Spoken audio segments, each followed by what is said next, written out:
Ya inicia la grabación, entonces cordial saludo para todos, espero que estén muy bien. La Universidad Cooperativa de Colombia, su sistema de bibliotecas, en colaboración con otras áreas en los diferentes campus, inicia la Semana del Idioma, denominándolo Un Cuento de Todos. Inició el día de ayer, lunes 22 de abril, y va hasta el viernes 26 de abril. Y al mismo tiempo será una celebración multicampus del centenario de la vorágine del escritor colombiano José Eustacio Rivera. En esta nueva edición tenemos como novedad un regalo y una programación especial y académica sobre la vorágine y su centenario. Desde distintas ciudades, geografías y voces estarán con nosotros diferentes invitados con una lectura interpretativa de la obra.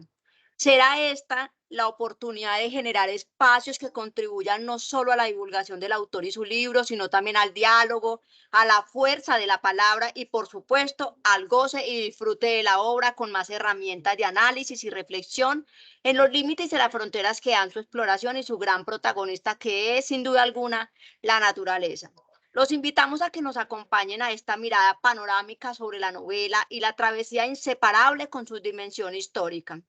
Igualmente, tendremos una nutrida agenda en cada uno de los campus y sus bibliotecas a partir de actividades diversas y dinámicas, como lecturas en voz alta, trueque literario, cineclub, tendremos exposiciones y demás. De esta manera, le damos la bienvenida a nuestros ponentes del día de hoy, nuestros invitados especiales, la bienvenida a los profesores Gleyber Sepúlveda y Cristian Cárdenas Berrío, no sin antes decirles quiénes son nuestros ponentes. Gleyber Sepúlveda es doctor en literatura, docente, escritor e investigador, docente en la maestría en literatura en la Universidad Tecnológica de Pereira, ha sido docente en la maestría en pedagogía de literatura en la Universidad del Tolima, además también en la maestría en pedagogía y desarrollo humano de la Universidad Católica de Pereira. Ha publicado en novelas y cuentos como Calle Luna, Calle Sol, obra ganadora del Premio de Novela Aniversario Ciudad de Pereira 2020. Antología Elipsis en el 2016, en una edición bilingüe. Programa de escritores emergentes auspiciado por el British Council. En artículos para revistas indexadas también ha publicado Sol Literatura, acercamientos teóricos y críticos, estudios de literatura colombiana, pedagogía, prácticas y literatura, territorializar el mundo desde el artefacto pedagógico. Ahora bien, les presento también a nuestro ponente Cristian Cárdenas Berrío, que ya también nos ha ido acompañando en sesiones de mecánica cuántica junto con Gleyber Sepúlveda.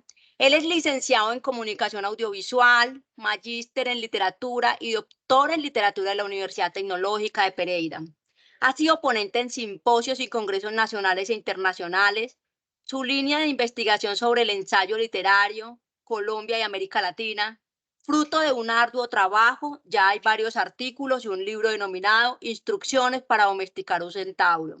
Tiene 20 años de experiencia como docente y actualmente es coordinador de Humanidades 3 en la Universidad Cooperativa de Colombia. Entonces, sin más preámbulos, a nuestros profesores les cedo el espacio, el micrófono y nuevamente bienvenidos a todos a participar de esta celebración de los 100 años de la vorágine en la Semana del Idioma. Si tienen dudas, inquietudes, preguntas, estaremos pendientes en el chat o pueden levantar sus manitos. Bienvenidos, profesores, el espacio es todo de ustedes. Gracias, Judy. Buenas tardes para todos y para todas. Sí, nos sentimos muy bien de estar acá compartiendo en esta celebración, en esta conmemoración, enmarcada también dentro de las actividades del Día del Idioma de la universidad y también como representantes, digámoslo así, del campus Pereira Cartago de la Universidad Cooperativa de Colombia. Bueno, sobre la vorágine, hoy precisamente se están haciendo muchas cosas en el país y eso realmente nos alegra demasiado. La idea durante estos minutos es hacer un abordaje de la novela, si se quiere, nuevo, novedoso, pero que no es de nosotros porque tiene su asiento, su explicación, a partir de una edición que se publicó el año pasado, que se llama La vorágine, una visión cosmográfica. Entonces, a partir de ahí, Cristian y yo hemos tenido unas discusiones donde hemos concretado que la novela tiene un fundamento muy, muy importante con otra mirada, es decir, lo que vamos a tratar de proponer acá es otra de las tantas miradas que se han dado en torno a la novela. Sabemos que la novela ha sido leída en código interpretativo sobre la violencia, una lectura sociológica, claro, está la selva como algo alegórico también. Entonces, lo que se propone acá es eso, es gráficas, que en este momento me permito pues, compartirla con ustedes. Esta tuvo a cargo el trabajo de edición académica de la doctora Erna van der Walt y de la doctora Margarita Serge. Entonces, en esa lectura, ellas hacen hincapié, acentúan su mirada sobre el territorio. Entonces, lo que hay en esta edición y que se distingue de las muchas que han salido de la vorágine es el asunto del territorio, porque allí se agregan unos mapas a la obra. Entonces, las autoras justificaban esta edición desde la visión del territorio, porque, claro, plantean que es necesario que el lector se ubique espacialmente, así haga su trasegar en ese espacio ficcional que está allí en la obra, porque hay unas ubicaciones allí espaciales y esos territorios no es otra cosa que donde se asienta el imaginario de los personajes. Entonces allí suceden muchas cosas y por eso agregan los mapas. Entonces uno con esos mapas se va dando cuenta que aparecen otras cosas allí en la novela, que no solamente es la violencia, que no solamente es el poeta Cobo o un asunto de lenguaje, sino que, por ejemplo, se comienza a advertir la selva no como eso indómito, sino, si se quiere, una conciencia ambiental que se despierta cuando uno lee acompañado de los mapas, y también cabe señalar que esta edición tiene unos ensayos también que complementan la mirada. Entonces es algo muy particular porque son textos no literarios, hablando, digamos, de los ensayos, porque ahí tiene visión muy sociológica, algunos tienen esos apuntes etnográficos, pero todo eso es para darle ampliación a esas nuevas dimensiones de la novela que se pueden advertir, que no es otra cosa que el territorio.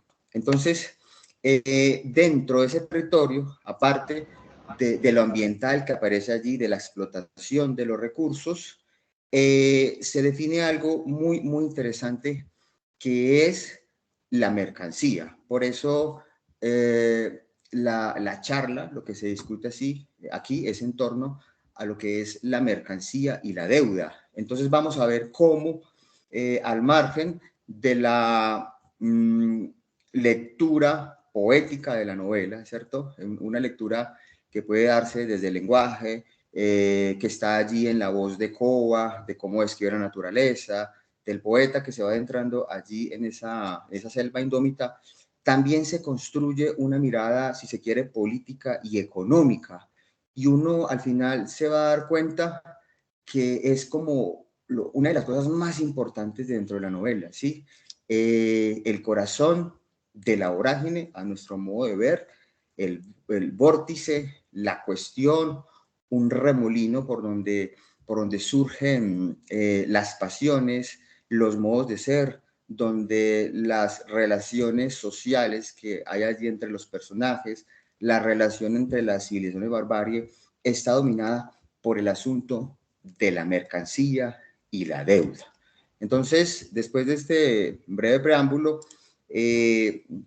profe Cristian, usted puede iniciar el camino de la mercancía y después yo le complemento eso para decir, bajo la hipótesis, la vorágine también debe leerse desde eso, desde la deuda, desde la mercancía, que al final de cuentas, si pensamos el momento en el cual fue publicada la novela, a inicios del siglo XX, Colombia se prepara para abrazar esa modernidad que toda Latinoamérica le da durísimo, con mucho embate, y muy particular es que en Colombia, en nuestra nación, esa modernidad dura, ese capitalismo salvaje, ese extractivismo de los recursos naturales, se da por allá por el sur, se da por allá en estos terrenos que, si se quiere, son marginales, porque estamos hablando que después de esa Colombia republicana hay una gran tarea que es reconocer nuestro territorio. Entonces, ese capitalismo muy salvaje, que me parece a mí que se conecta con la conquista, hay nueva conquista y que se desarrolla, eso lo discutíamos, profe Cristian, comienza por allá, por abajo, y no por la centralidad. Creo que ahí está uno de los secretos para entender esta novela. Adelante, profe. Bueno, muchas gracias al doctor Gleyber, muchas gracias pues a las bibliotecas, a la universidad, no solamente pues por permitirnos pensar en voz alta, que esto no es normal, ¿no es cierto? Pensar en voz alta no es de las cosas que uno pueda hacer de manera constante, sino pensar en voz alta alrededor, pues, de ella, de la literatura. Muchas gracias a todos los que están conectados, veo que ya somos 82, ya es un grupo numeroso, ¿no es cierto? Y nada, lo que a mí me llama la atención, bueno, lo primero, la verdad que me llama la atención es lo arbitrarios que son los aniversarios. Es decir, ¿por qué los 100? ¿Por qué no 80? ¿Por qué no 10? ¿Por qué no? Es muy curioso eso, ¿no es cierto? Y yo veo que ahorita hay un boom con la vorágine impresionante, pero curiosamente en el rastreo que hacíamos para esto, yo miraba con mucha sorpresa que, por ejemplo, la crítica de mediados del siglo pasado no se ocupó de la vorágine, no existía. Para los grandes críticos de mediados del siglo pasado, que son, si se quiere, Hernando Valencia Geikel, Hernando Telles y Ernesto Folkenin, la vorágine es decir, no era tema de discusión, no era una cosa. Yo no sé si paradójicamente es que hacía parte del paisaje literario, ¿no es cierto? Una novela sobre el paisaje, entonces sí, eso está ahí, pero bueno, de un tiempo para acá, esto de los aniversarios es curioso, porque sí es una novela fundamental, no solo fundante, sino fundamental para las letras hispanoamericanas. No solamente hay que meter a Latinoamérica, sino que es que cuando esto sale, hay que decirlo, yo creo que de frente y sin ambajes y sin miedo. Bueno, la frase no es mía, ¿no es cierto? La voy a decir con una frase de tal vez el mejor crítico literario español de la época, Marcelino Menéndez Pelayo. Durante el siglo XVIII, el siglo XIX, la literatura española peninsular fue un vientre seco, dice él. Ellos no habían dado un novelista como Rivera. Entonces, el fenómeno Rivera no es una cosa solamente para los colombianos o para los latinoamericanos. El fenómeno colombiano a principios del 20 y finales del 19 es una cosa también hispanoamericana, de España y de acá. Ahora bien, me interesa mucho lo que Gleyber planteaba de la deuda. Es decir, tenemos siempre estos lugares comunes en las interpretaciones de los textos. Entonces todos como que dicen lo mismo y ya estamos como todos de acuerdo en que, sí, es una novela denuncia. Sí, es una novela social. Sí, es una novela sobre la selva. Claro, la selva es un personaje. Desde el Neale Silva, que se metió en la tarea mediante el aparataje crítico del positivismo filológico de los alemanes, a demostrar que esto era literatura. Porque es que esa es la otra cosa que hay que decir. En principio la gente no creía que esto fuera literatura, porque de cierta manera Gleyber esto se adelanta al giro archivístico, en el sentido en que la vorágine es un archivo ficcionado. Son muchas de las vivencias de Rivera que están ahí y él no es bobo. Lo que pasa es que no nos da tiempo, pero él la anuncia, manda de plata, de la saca un aviso en El Tiempo de la época, diciendo la vorágine grande, ya viene, no sé qué, en tal mes va a salir, la anuncia para agosto, sale para noviembre. Es una cosa muy curiosa que nunca había sucedido en la literatura nuestra. El mismo autor anunciaba pues eso como, y mandaba a poner Rivera que eran las vivencias de él. Y en la primera edición él pone 3 fotos que tomó él, 3 fotos que se perdieron, que a propósito de lo que decías hoy, La Nacional está sacando su versión crítica, ¿no? La Facultad de Humanidades de la Universidad Nacional en Bogotá estaba sacando la versión crítica de La Vorágine, donde rescata la primera edición con las fotos, con bonita quedó. Es una cosa en la Feria del Libro, lo están haciendo hoy.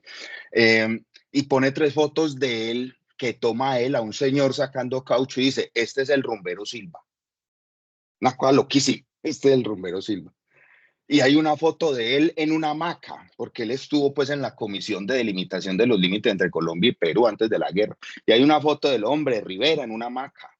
Y entonces él, el pie de página que le pone en su novela es el poeta Arturo Cova en sus meditaciones de la que, cosa que era carreta, pero él lo vende pues así. Entonces, claro, ahí hay más cosas. Lo que quiero mostrar es que no solamente está la lectura de la maestra Erna von der Walde, ¿no es cierto? Hay más cosas en la vorágine, tenemos que seguir indagando. Y una de ellas es, bueno, sí, a ver, pero ¿cuál es el molde que coge Rivera? Rivera parece que no era un tipo de muchas lecturas, al menos si le creemos a Rafael Maya, el crítico payanés que escribió, ese sí escribió sobre Rivera, y escribió para decir que no era tan bueno, ¿no es cierto? Que en realidad tenía pocas lecturas, y parece que tenía razón. Pero las poquitas que tenía las tenían muy claras. En una entrevista que le hacen, él le dicen, bueno, ¿cuál es su influencia? Él dice, yo no creo que tenga de eso, pero lo que sí sé es que la Ilíada me la he leído 12 veces. Imagínate el dato, que la Ilíada se la ha leído 12 veces. Es decir, el troquel que tiene Rivera, para comenzar y llegar a lo de la deuda, yo no me he perdido. El troquel que tiene Rivera es el grecolatinismo. Sus pocas lecturas que hizo como profesor, el primo fue maestro de normal y después se vuelve abogado y después senador y bueno, no sé qué, toda la carreta, que ya yo, por lo que he visto en la programación de esta semana, ya hay como charlas que van a suplir eso de la biografía del autor y no sé qué. Entonces, claro, las lecturas que hace son las lecturas grecolatinas.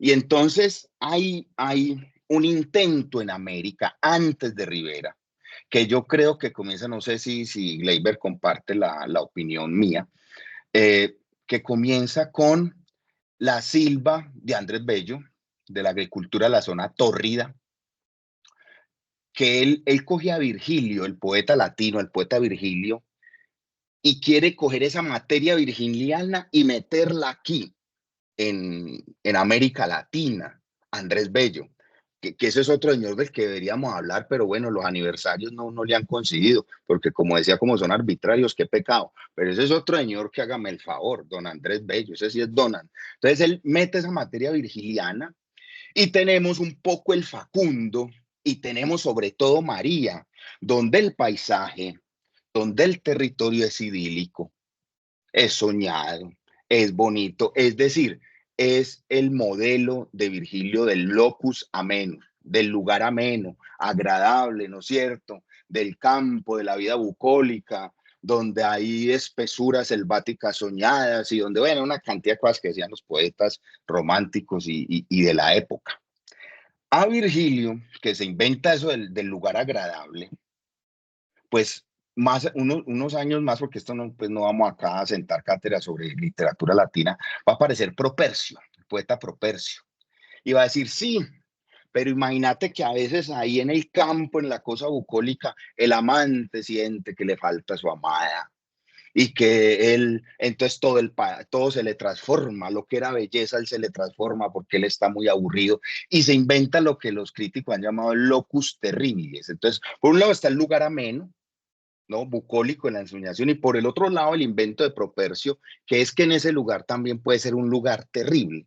Ahora, eso lo conoce Rivera, y Rivera toma eso, y Rivera lo que hace es decir, para acelerar, bueno, ¿y cuál es el aporte de Rivera? Listo, sí, copia ese troquel, copia eso del locus terribilis y tal, pero el aporte que hace Rivera es que, a ver, cuando él escoge la selva como un locus terribilis, porque él es que lo dice al principio, él dice, bueno, ¿dónde están las soledades imaginadas? Dice Arturo Cova, ¿dónde está lo bello de esto? Yo solo acá veo un moridero, yo solo acá veo moscos, caimanes, y esto está contra uno y la naturaleza nos va a acabar, y que es todo eso que cantaban los poetas, que yo no lo encuentro acá, él siendo poeta, ¿no?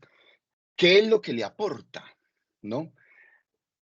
Él le aporta una visión político-social al asunto. Que claro, esa visión no la tenía ni Homero ni la cultura latina, ¿cómo la van a tener? Es más, cuando Homero cuando la Ilíada, pues no había sociedad, el concepto de sociedad aparece en plena modernidad, como decía Gleiber ahora. Entonces, el aporte de él es que él coge eso y dice, bueno, sí, pero aquí hay un problema del capitalismo, es decir, sociopolítico con el paisaje. Aquí hay una cosa sociopolítica con el paisaje. Y es que él es el primero que dice, bueno, el paisaje es objeto de explotación, el paisaje es objeto de mercadear, como nos lo va a explicar ahora Gleiber, y el paisaje funciona también como una divinidad terrible que no perdona a nadie, ¿no es cierto? Entonces, ese es el aporte grande.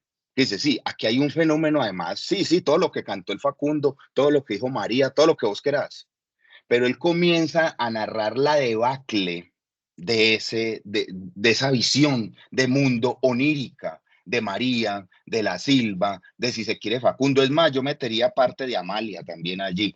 Él es el que comienza a decir, bueno, no, esto no funciona así, dejen de hablarme carreta, que la cosa no va por ahí. Acá hay otro problema. Y al hacer eso, pues proponen, si se quiere, desenmascara uno de los muchos males de toda la modernidad y esto que va de la posmodernidad, que es el liberalismo inglés, ¿no es cierto? El liberalismo inglés con su noción de que si usted quiere tener algún capital, se tiene que endeudar. Hay que tener una deuda, ¿no es cierto? Decir, nosotros, los que estamos acá conectados, los 96, y nosotros no vamos pues acá ni a alzar la mano ni a participar para no ponernos a llorar ahora, pero si todo mundo hace balance, pues nosotros somos clase media con cara de psicoanalizados y entonces el que nada debe, nada tiene. Para tener hay que deber, porque uno entonces si quiere la casa, si quiere el porque si vos te quedas ahorrando para la casa, ¿sabes cuándo vas a conseguir la casa? Para los 80 ya cuando uno no puede ni con la sal del almuerzo, cuando ya pa' qué, y resulta que a los 80 le dieron la casa de 2 plantas y vos ya la artritis no te va a subir. Entonces ya la casa de 2 plantas ¿para qué? Ya había que tener otra cosa. Entonces hay que endeudarse ya. Y este es el fenómeno que Rivera pone allí, ¿no es cierto? Vos te endeudas siempre y no es con la casa, solo con la casa Arana. Sería ridículo pensar que el único administrador de la deuda es la Casa Arana. No, la deuda fundamental es con la selva, porque la selva es la que no perdona.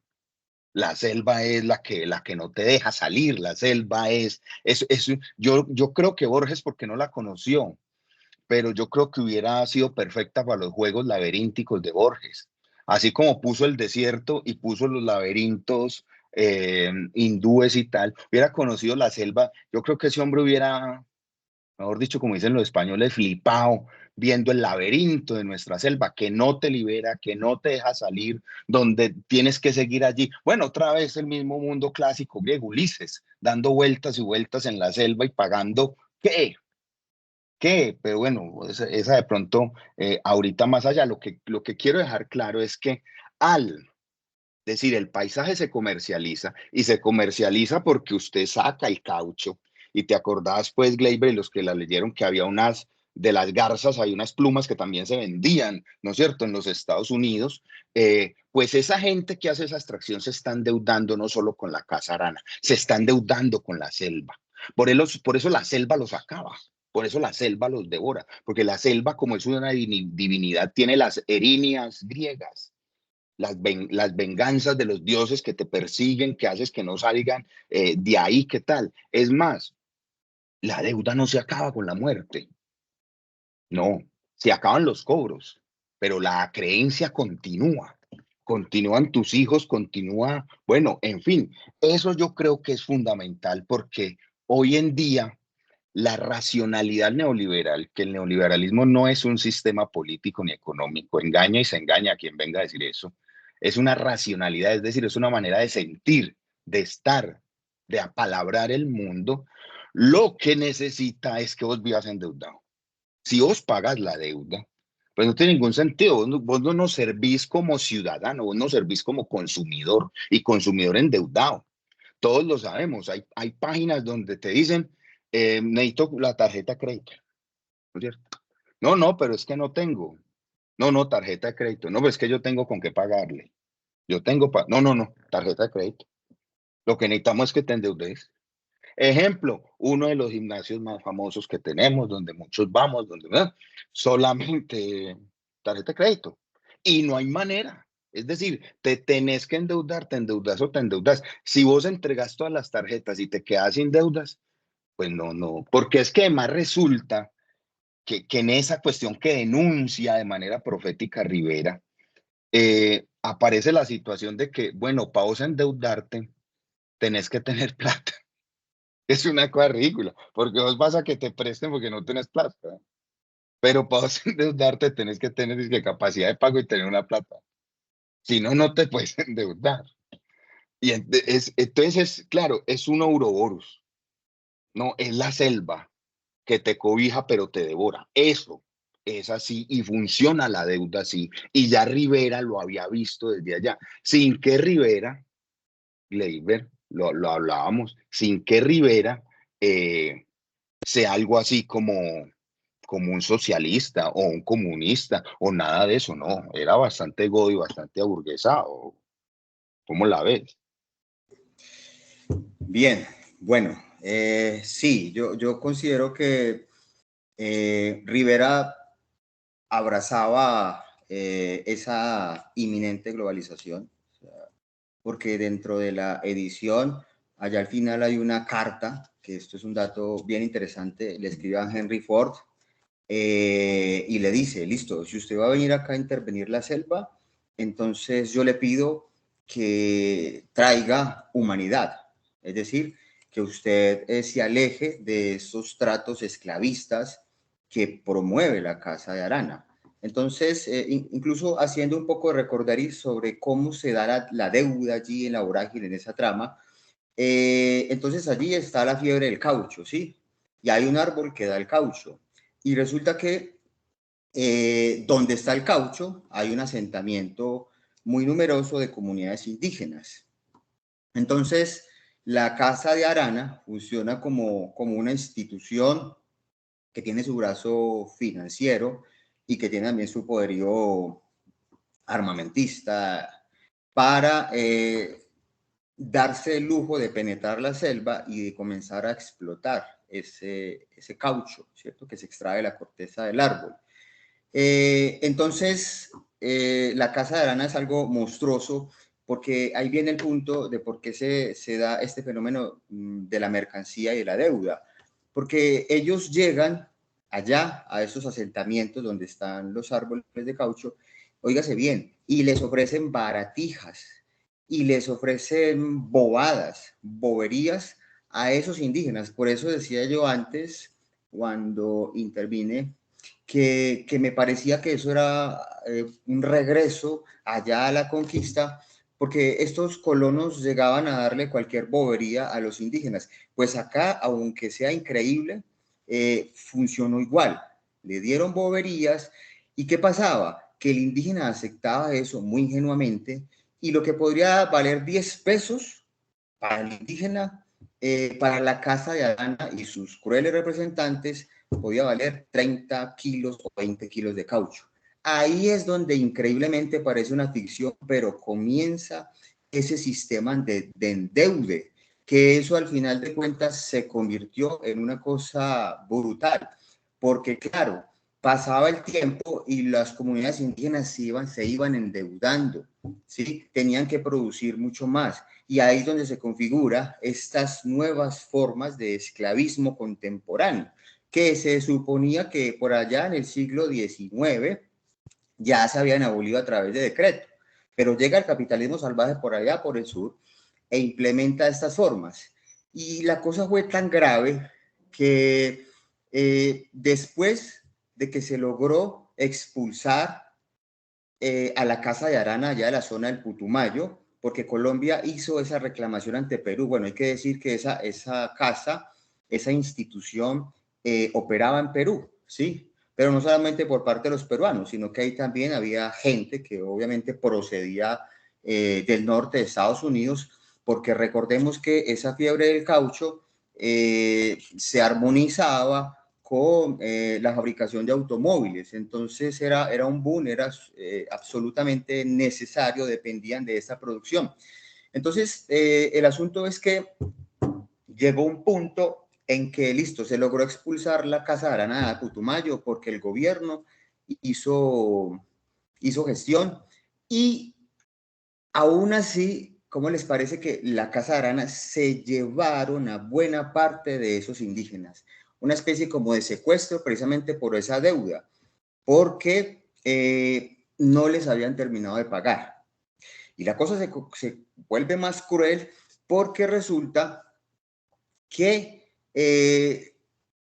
para liberar a los indígenas, ellos piden, es una suerte de extorsión, eso parece ficción, pero en realidad pasó, ellos piden en su época $200,000 para, digamos, para que el gobierno colombiano salde la deuda con los indígenas. Y el gobierno oígase bien, tuvo que pagar. Tuvo que pagar, ¿para qué? Para que volvieran esos territorios a ser parte de los indígenas. Y por allá en el 70, la Caja Agraria le dice que no a los indígenas, que no porque ellos han tenido que pagar la deuda que ellos habían contraído. Solo es hasta el gobierno de Virgilio Barco, por allá creo que es en el 88, donde ya dice, no, vamos a volver las tierras a los indígenas, que ellos son los originarios. De ninguna manera, y se acaba esta vaina de la deuda. Entonces, fíjense que lo que comienza con el trueque, con el engaño, termina Colombia cediendo su territorio, termina una comunidad entera secuestrada y casi se convierte eso en un problema de naciones. Ahora bien, eso como para restacar la deuda. Ahora, ¿a qué le podemos llamar nosotros una novela de mercancía? ¿Por qué nos atrevemos? Pero acordate, Gleyber, qué pena que no, de hecho casi no, se convirtió en un problema de naciones, Claro. porque el Congreso de Perú casi no acepta el acuerdo y cuando hubo un cambio de gobierno, ese gobierno arranca la famosa guerra colombo-peruana sobre los límites que ellos no Claro. aceptaban. Además, pues de la locura que tú dices, que es así, es un dato que lo digo, no lo sabía, que casi un siglo después se paga esa deuda en el gobierno de Belisario Betancur. Hermano, pues uno ya existía, está uno pequeño y apenas estaban pagando eso, por Dios. Eso Claro. solo pasa acá y en el Chavo, hermano. Exactamente, y se paga eso, claro. Entonces, el tema es, ¿por qué es una novela de mercancía?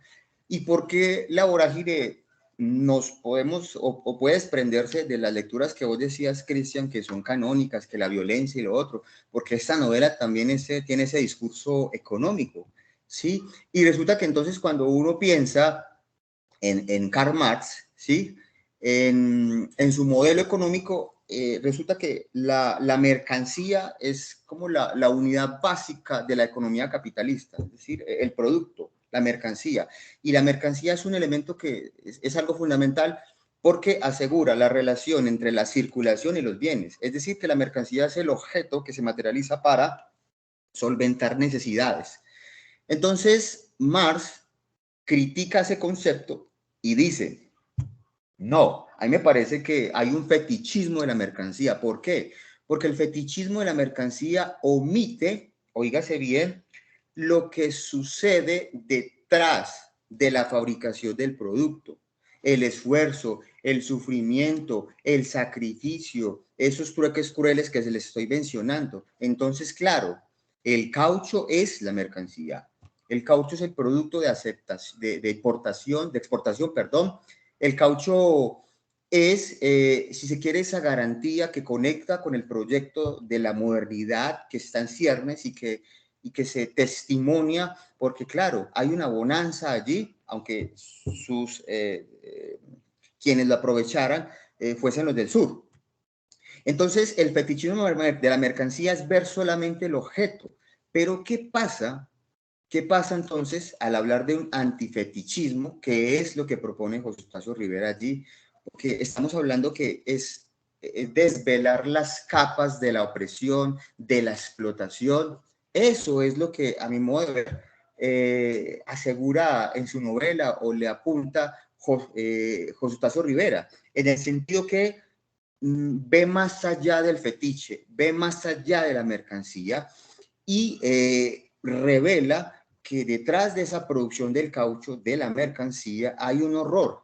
Detrás de ese extractivismo hay una esclavitud que, como advertía el profe Cristian, se perpetúa de generación en generación. Y algo que me llamaba muchísimo la atención de su discurso, claro, es que la deuda, el fenómeno de la deuda, es algo que contemporáneamente uno puede advertir y causa escozor, ¿cierto? Si uno piensa en los fenómenos sociales, económicos del gota a gota, ¿sí? O de los bancos también, es que no es por ser exagerado, pero si a mí me apuran, yo pienso que los bancos se han multiplicado y han sido múltiples casas de arana, ¿cierto? Bueno, guardando las proporciones. Pero entonces, la fiebre del caucho, y eso que no hemos hablado de lo que es el petróleo, ¿cierto? Porque eso también hay un desconocimiento. En el imaginario aparece el petróleo como esa gran mercancía, ese gran producto que expresa esa idea del progreso. Pero esa fiebre del caucho tiene unas formas subterfugias, unas formas ocultas, que es ese antifetichismo, esa no adoración al objeto, y esa necesidad de sumergirse en lo que pasa dentro del proceso. Entonces, detrás del caucho hay sufrimiento, hay abuso físico, hay jornadas extenuantes, ¿sí? ¿Y cómo les parece que, pensando en esto, esa deuda, ese sistema de endeude, lo que hace es alterar las relaciones sociales, ¿sí? Es decir, ese modo capitalista que funciona allí, lo que hace es convertir a los sujetos en hostilidad, ¿no? En sujetos muy hostiles, es propiciar la venganza. Todo eso se da como una manifestación, como un síntoma de esa expresión salvaje capitalista que en la conquista, como lo dije antes, se puede revelar. Es claro que uno eso no podría censurarlo de todo porque, claro, Rivera le envía una carta a Ford y dice, listo, venga, venga. Él es consciente de eso, él es consciente de que Colombia no puede negarse, no puede cerrar las puertas a esa globalización, pero se entiende en su obra que Rivera, al final de cuentas, lo que quiere es que se humanice a esas víctimas que han sido explotadas, ¿sí? Lo que él quiere dar a conocer es lo que hay dentro de esa explotación. Por eso dice Rivera por allá, siringa y sangre, siringa y sangre. ¿Por qué? Porque el cauchero para él entrega dos sabias, que es la siringa, que es la savia del árbol que produce Hevea brasilenis, creo que es que se llama el árbol que produce ese elemento para producir el caucho. Y claro, la savia del árbol, pero también la sangre del cuerpo. Por eso dice Riveras, siringa y sangre, porque porque se da cuenta que los caucheros sufren, casi que se sacrifican. Y ya para darle la palabra al profe.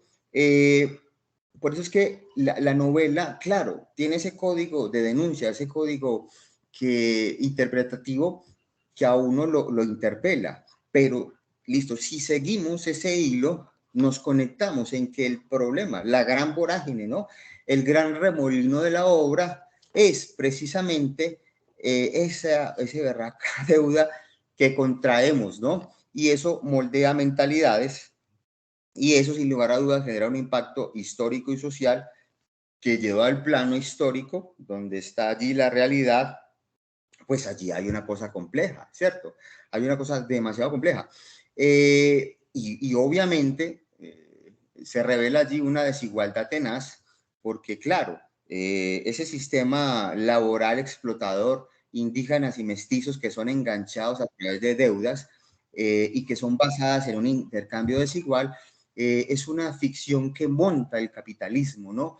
Y ojo con eso, esas grandes ficciones que se montan, sale el iPhone 14, qué sé yo, 16, y la gente también con una fiebre material va a adquirirlo y va a endeudarse. Conozco varios casos donde, listo, el último iPhone, 2 años pagándolo, 2 años pagándolo, porque como la 36. vaina es a estatus, Exactamente, entonces es la fiebre también, es en este caso que la el caucho. mercancía da estatus, la mercancía da La estatus. mercancía. El fetichismo, exactamente. No nos importa qué hay detrás de eso. No solamente quién lo fabricó en este caso, sino qué tengo que hacer yo para pagar un iPhone en dos, no, yo diría que hasta 36.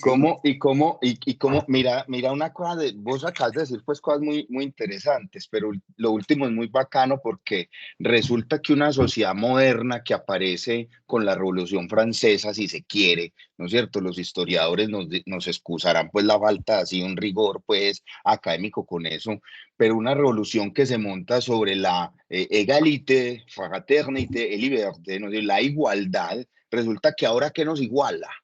¿Qué nos iguala en la contemporaneidad? La deuda. Sí, señor.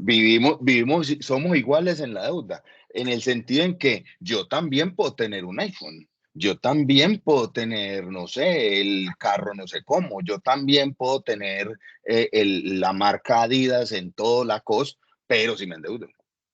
Entonces aparece incluso el fenómeno del outlet. Endeúdate con algo más barato para que te iguales a los otros. Ya no es el fetichismo de que hay mercancías que nos diferencian. No, en la deuda nos igualamos. Yo también puedo endeudarme y tener esas mercancías, esos objetos, esos fetiches, y te los puedo enrostrar. Y eso lleva a lo otro que vos decías que fue muy interesante, que es claro, lo que aterra a Rivera es la absoluta deshumanización. A Riera no lo aterra que haya pues el capitalismo y una explotación, no, porque como dijimos, era un godito bien, y, ¿no es cierto? Pero a él lo aterra es esa deshumanización, porque él es un tipo, eso es un humanista. A él lo aterra es que uno dice, a él lo aterra, bueno, sí, y toda esta modernidad y todo lo que nos prometió, ¿qué? ¿Dónde qué? ¿Para qué sirve la sociedad? Es decir, por eso lo del locus a menos y locos terribles. Le toca ceder le toca proponernos la imagen de la selva como un artefacto de violencia y que ejecuta violencia. ¿Por qué? Porque, bueno, si no hay ese lugar idílico, si lo que tenemos es otra cosa y que es la sociedad, entonces, ¿para qué sirve eso? Si se supone que en la naturaleza prístina todo es lindo, todo es bello, todo, aquí no. Entonces la pregunta en último, bueno, entonces ¿para qué? En una sociedad como la nuestra, donde prima es la traición, la violencia, el engaño, el postureo, bueno, una cantidad de cosas de las que vos y yo sabemos. Entonces, ¿qué pasa? ¿Qué pasa ahí? Y pareciera a todos los que están conectados y Gleiber, pareciera que el tipo se adelantan muchos años, hermano, a la respuesta que da Sartre para el existencialismo francés y el nihilismo. El infierno son los otros. L'enfer sean otros. El infierno son los otros, esos que me quieren, que se me roban Alicia, esos que me endeudan, esos que me hicieron salir de Bogotá. Eso, es decir, el infierno son los otros, porque en última, si voy a hacer en esto algo atrevido y ya como dice la ranchera, con esto me despido por si hay preguntas y Gleiber quiere hablar alguna otra cosita.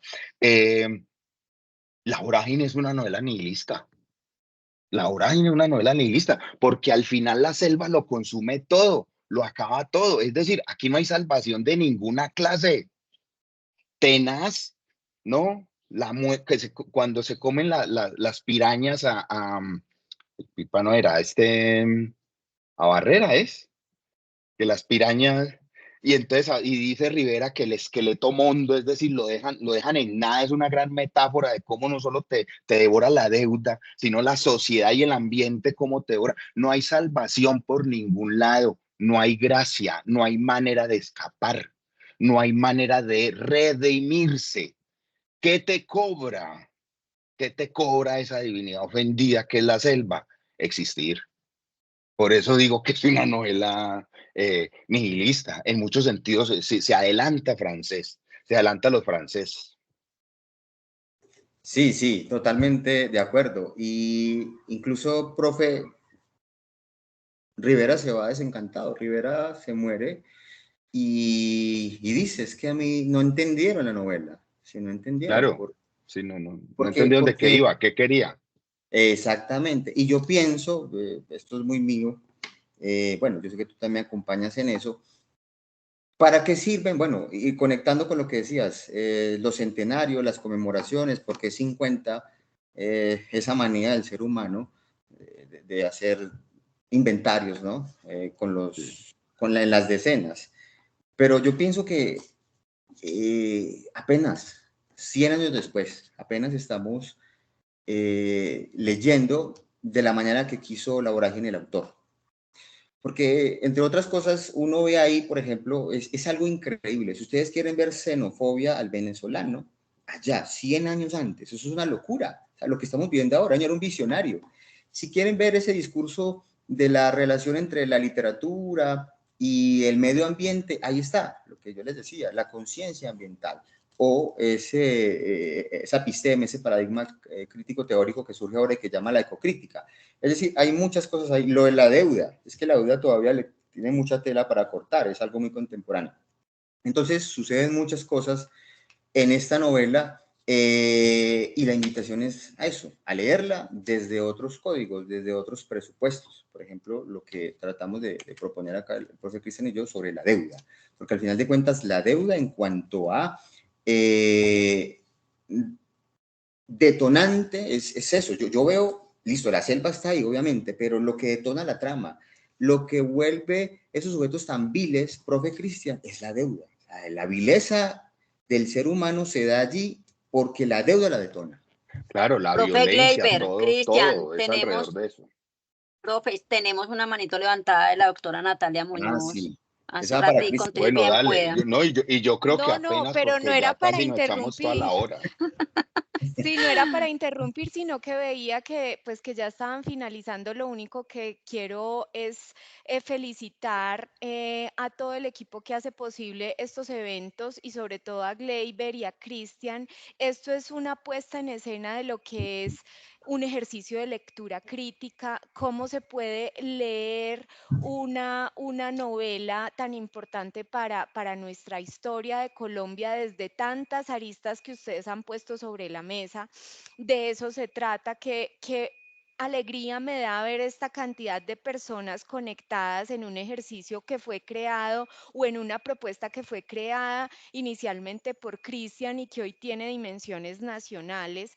Entonces, un reconocimiento muy especial a todo el equipo. Qué bueno que estén los que están conectados multicampus, tanto nuestros, personas de la UCC, como personas externas. Entonces, felicitaciones y a pesar de ser un poco críticos frente a las efemérides, creo que enhorabuena, enhorabuena, existen estas excusas para traer sobre la mesa o traer a colación la reflexión de textos literarios tan importantes para nosotros como es esta la vorágine. Entonces, unas felicitaciones muy especiales a Gleyber, a Cristian, a Judy, al equipo de bibliotecas activas y un agradecimiento. Ojalá que esto se siga expandiendo, que estos espacios nunca terminen o nunca dejen de generarse y también ojalá podamos convocar a nuestros estudiantes aspirantes, inscritos, para que pues estén aquí y nos acompañen en estas reflexiones. Era eso solamente y bueno, un saludo especial desde Pereira Muchas gracias, para doctora. todos. Gracias, doctora. Muchas gracias por eso. No sé si alguien entonces quiera, dice Martín Córdoba, el infierno son los otros, para título de novela. Y dice, se está pagando la deuda, ahí sí que loco, máster. No, ¿cuál deuda? La de nosotros, yo briego a pagar las mías, yo, pues no me queda de otra tampoco. Por ahí hay una manito, Sí, no Juan sé si... Camilo Grisales López, bien pueda, Juan Ah, Camilo y qué hubo, luego Juan, Joan vea, Esteban. Ujú. el profe Juan ahí. Ah, profe, bien Hola, muy pueda. buenas tardes. Un saludo para todos, en especial un saludo para Cristian y para el profesor Gleiber. Yo quise hacer como una pequeña interpretación con todo lo que estaban diciendo y pues fue como inevitable relacionar la selva de esta novela con la selva que se presenta directamente desde la Divina Comedia, con la selva de Dante, porque incluso se presenta dentro de esta misma obra lo que sería como lo político y un poco lo económico, porque dentro de ella se ven a los castigados que Dante mismo coloca y crea en esos infiernos y en esos pozos, personas que de cierta manera se relacionaron con él y lo trataron mal o tuvo inconvenientes políticos, sociales y económicos. Gleiber y Christian lo mencionaban, esos problemas políticos, que va muy relacionado, que también mencionaban a Virgilio, con lo como virginiano, o con eso, que también va directamente a la María, como ese espectro o esa descripción directamente del lugar agradable. El lugar agradable en este caso para Dante, pues podría ser el paraíso, pero paradójicamente también podría llegar a ser el infierno, Mm. porque de cierta manera encierra todo lo que él está viendo, todo lo que está diciendo, pero lo hace como una especie de, como de chiste, porque encierra a las personas en ese infierno, personas que lo hirieron o que lo castigaron de cierta manera, que tuvo algún inconveniente con él.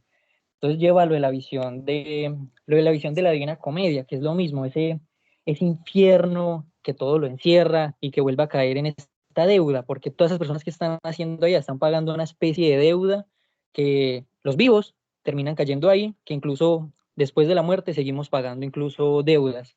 Entonces, no sé, fue como una pequeña interpretación que quise hacer de eso. No sé si está muy alejada un poco a lo que ustedes estuvieron hablando.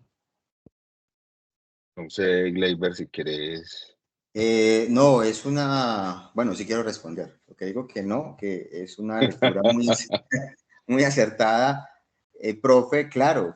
De hecho, se ha dado esa interpretación de compararlo con la arquitectura infernal de Dante, porque de hecho uno puede hacer el parangón con lo que sucede en la vorágine. Hay un paraíso, hay un purgatorio, hay un infierno, ¿cierto? Paraíso, si pensamos en ese recorrido que hacen por esos paisajes paradisíacos, de Villavicencio, mientras van hacia la Orinoquía, y luego el asunto se va asentando hacia un purgatorio, donde el paisaje no es tan benévolo, y finalmente llegan allá a la selva donde es solo infernal. Y parece muy interesante lo que dices, porque claro, en el infierno, que es la selva, allá se desarrolla la trama, allá la novela adquiere esa potencia.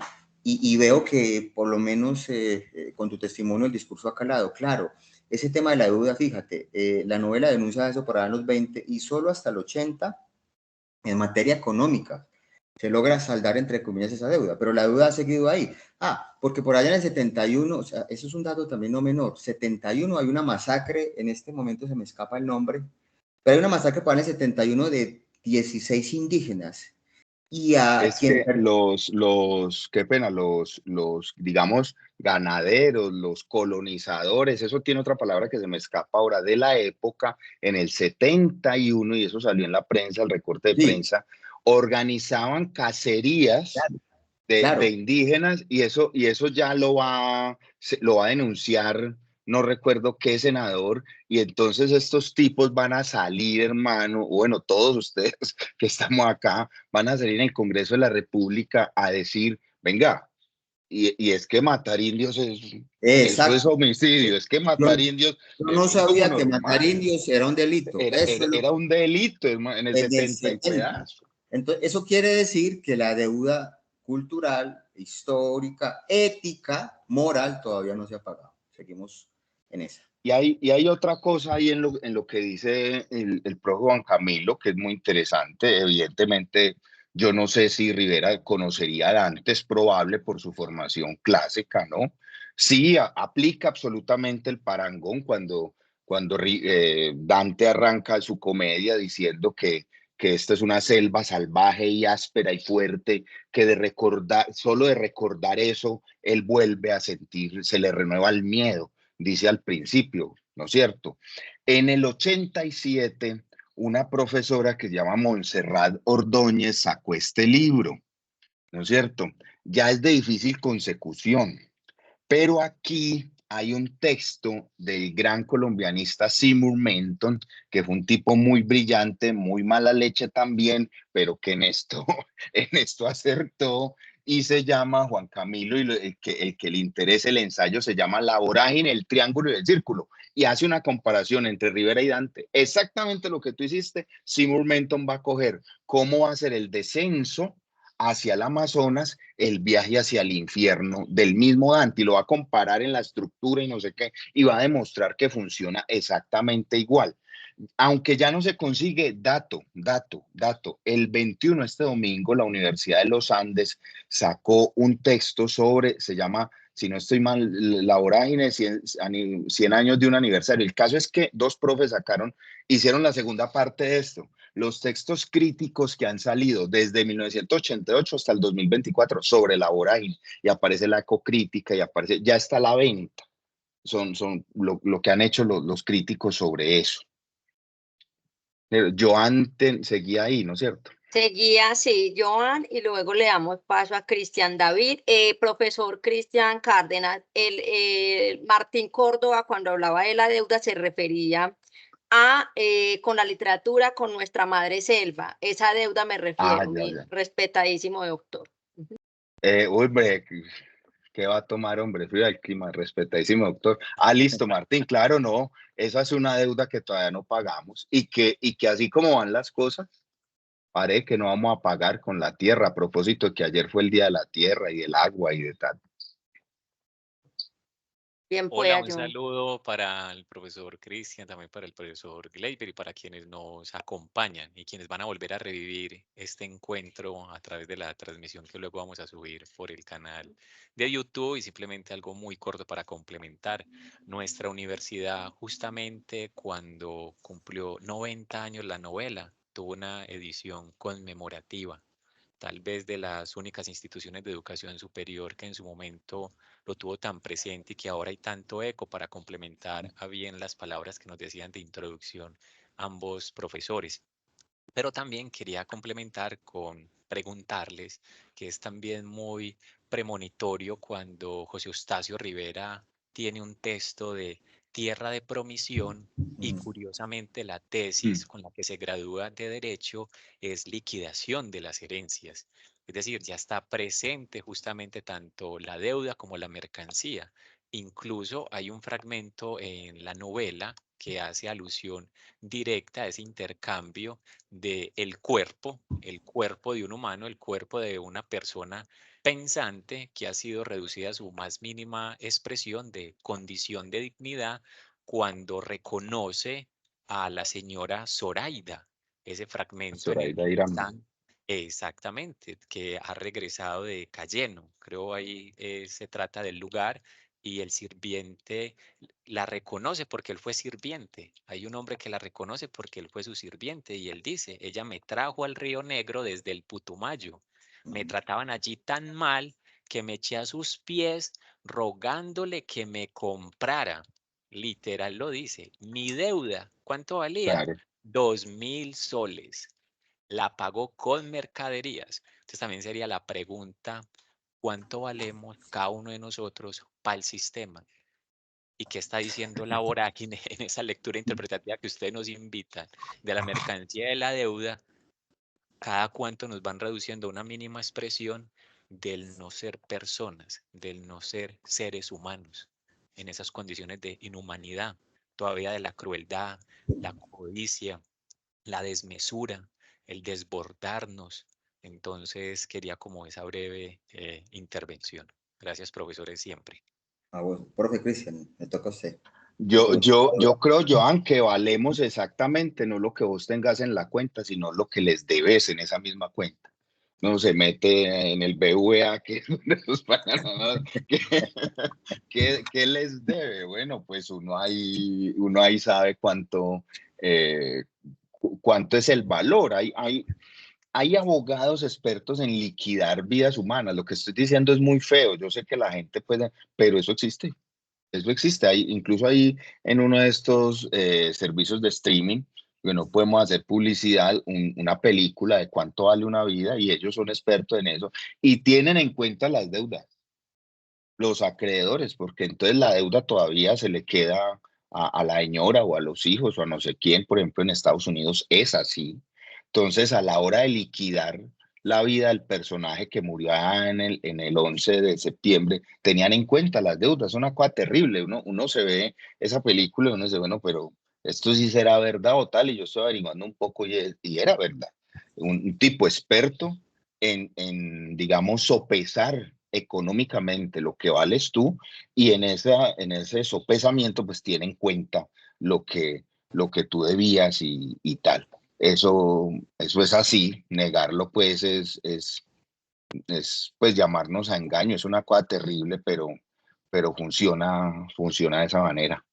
Sin duda alguna sigue presente esa liquidación de las herencias y en sus múltiples formas, Sí, cómo va sí. mutando. Bueno, eso es lo otro, siquiera me acordaste. Yo creo que Rivera era un genio en el sentido en que él se pilla y por eso se mete con lo de las herencias, que las herencias el concepto no es de todo el capitalismo.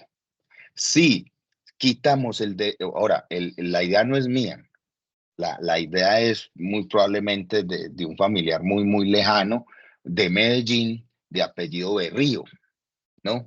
El general Berrío, que posaba pues de socialista, él decía que había que acabar por ley el derecho a herencia, que si acabamos el derecho a herencia, el capitalismo no funcionaba.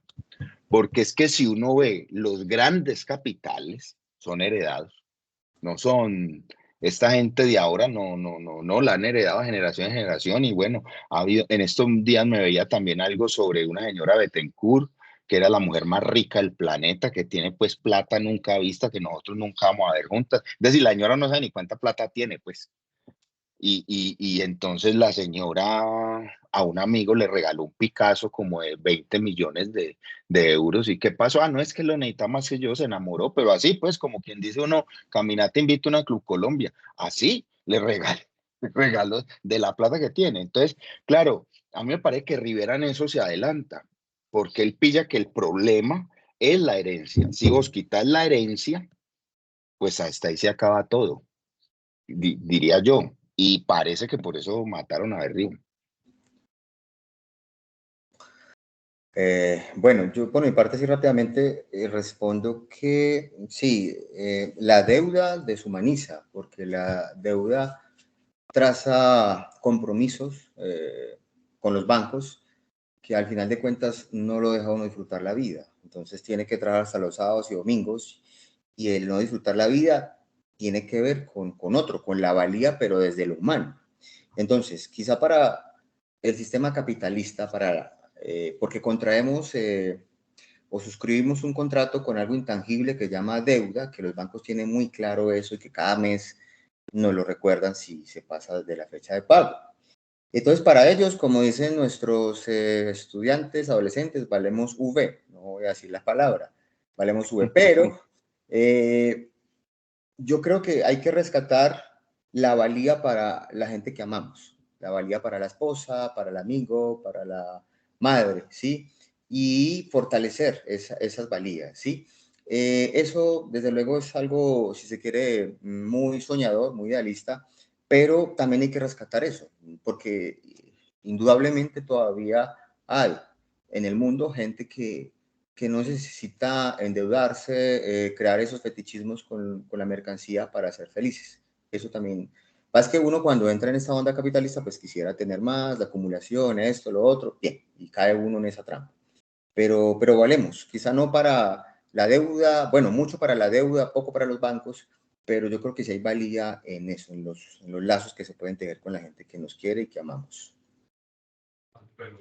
Bueno, profes, creo que ya estamos cerrando la sesión del día de hoy. Fue maravillosa la sesión. Debo darles las gracias en nombre del sistema de bibliotecas a nivel nacional, las dependencias de bienestar universitario y todas las demás que se han unido a esta estrategia de celebrar el centenario de la Vorágine. Muchísimas gracias a ustedes por su participación. Por favor, diligencia en la asistencia a los que de pronto hacen falta. Y no sé si de pronto alguien más quiera decir algo. De todas maneras, pues felicitarlos. Excelente ponencia, excelente charla, porque esto es un encuentro de todos y para todos. Entonces, nada, invitarlos para que sigan participando esta semana. Tenemos durante toda la semana sesiones, los esperamos mañana. Por favor, vean la agenda. La asistencia ya se las compartí en el chat. Ahí se las vuelvo a compartir. Muchísimas gracias. Profesores, no sé si tienen algo para decir ya para cierre. No, gracias. Muchas gracias. Gracias, exacto. Gracias a todos. No, Bueno, listo. gracias a todos. Muchísimas gracias, Chris, Gleyber. Nunca cambien, son Dale. geniales. Epa, Chao. Epa, la Gracias. epa. pida otro. Pida otra, una Club Colombia. Si ves, Judy, la cosa de las personalidades, mire la biblioteca del doctor Sepúlveda, organizada, prístina, blanca, No, ¿y transparente, vean, y eso la te mía que- es como oscura, como toda desordenada. No, las personalidades, vean. como toda- Lo que pasa es que yo me No. endeudé, Cristian, yo me endeudé para esa biblioteca y usted está ahí en la selva en lo oscuro. Usted está en los 100 en la años. selva usted está en los 100. salvaje, en la selva salvaje. Yo creo. Dale, Listo. un abrazo para Cuídense todos. mucho. Muchas Gracias. gracias a Chao. Gleyber, ayuda a Feliz todos. resto de Chao. tarde. Gracias. Chao. Bueno.